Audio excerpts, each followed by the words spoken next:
আসসালামু আলাইকুম। Video scroll করতেছিলাম আর শুধু দই চানাচুরের রেসিপি চলে আসছে সামনে। আর এটা নাকি জয়া হাসান আপুর ভাইরাল রেসিপি দই চানাচুরের। আর আমিও এটাকে ডিফারেন্টভাবে ট্রাই করলাম। আর সেটা রেডি করার জন্য আমি আজকে এখানে নিয়েছি চানাচুর, দই, টক দই, তারপরে নিয়েছি হচ্ছে আলু, ডিম সিদ্ধ, আর এখানে গাজর টাজর কুচি সব কিছু করে নিয়েছি। চলেন আমি রেসিপিটা শেয়ার করি। রেডি করার জন্য দইটাকে একদম ফেটিয়ে নিচ্ছি। দইটাকে ভালোভাবে ফেটিয়ে নিতে হবে। এটা ফেটানো শেষ হলে তারপরে এখানে জাস্ট আমি একটা ম্যাগি মশলা দিয়ে আবার দইটাকে ভালোভাবে মিক্স করে নেব মশলার সাথে।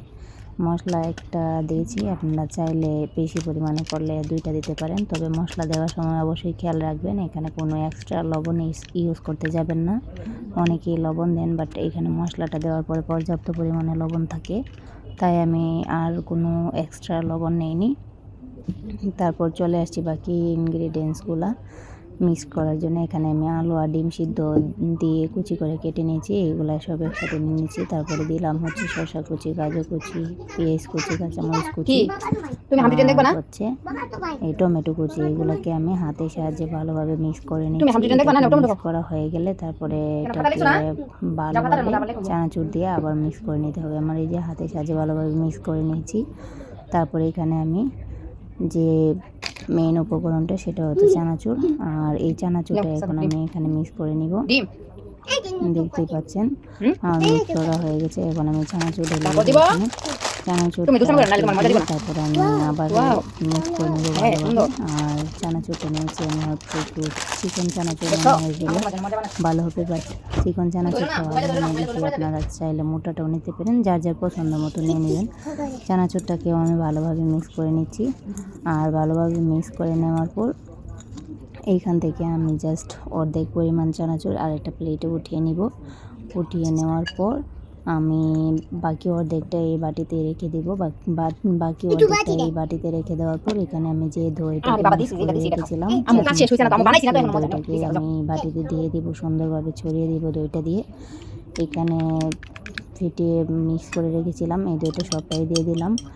তারপর উপরে আবার আমি যে বাকি ইয়েগুলো রাখছিলাম, চানাচুরগুলো তুলে রাখছিলাম, সেই চানাচুরগুলো দিয়ে আবার সুন্দরভাবে উপরে ছিটিয়ে মিক্স করে নেব। এই যে উপরে রাত দেওয়ার জন্য আবার এই চানাচুরগুলো রাখছিলাম, এই চানাচুরগুলো উপরে দিয়ে দিব।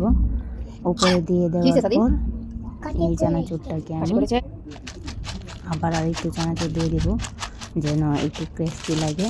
আর ওই চানাচুরটা একটু পেঁয়াজ কুচি, শসা কুচির সাথে মাখানোর পর একটু নরম হয়ে গেছিলো।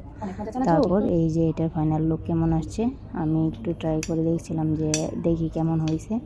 বাট আমার মনে হয়েছিল যে একটু লবণ বেশি লাগছিল, তার জন্য আমি আরও শসা কুচি আর আলু সিদ্ধ ছিল ওইটাকে কুচি করে তারপরে উপরে দিয়ে দিলাম। তারপরে এটা খাইতে জাস্ট অসাধারণ লাগছে। আপনারা ওইভাবে একবার ট্রাই করে দেখবেন। দেখেন এখানে দেখেই তো বোঝা যাচ্ছে এটা একটু ডিফারেন্ট টাইপের খাবার, তারপরে অনেক ভালো লাগে। আপনারা অবশ্যই একবার ট্রাই করে দেখবেন। আর আমার মনে হয় এটা সবাই একবার ট্রাই করে দেখা উচিত। এই তো আমি তারপর খেয়ে দেখলাম আমার এখানে লবণটা বেশি হয়ে গেছে, যার কারণে আমি আবারও একটু শসা কুচি, কাঁচামরিচ কুচি আর আলু সিদ্ধ ছিল এটাকে কুচি করে দিয়ে উপরে দিয়ে দিচ্ছি। তারপর খেতে অনেক বেশি ভালো লাগছিলো। আর আমি ভাবলাম যে একটু ভিডিও করে নেই। সবুজ বাইরে যেখানে প্রকৃতি আছে এখানে রোদ হালকা হালকা লাগছিলো, তারপর আমি একটু ভিডিও করে নিলাম। আর লাস্ট টাইম এটাকে আমি একদম মাখিয়ে পরে খাইছি, লাস্টে আরও বেশি ভালো লাগছে। এভাবে আপনারা অবশ্যই একবার ট্রাই করে দেখবেন এবং রেসিপিটি যদি ভালো লেগে থাকে অবশ্যই ভিডিওটি শেয়ার করে রাখবেন।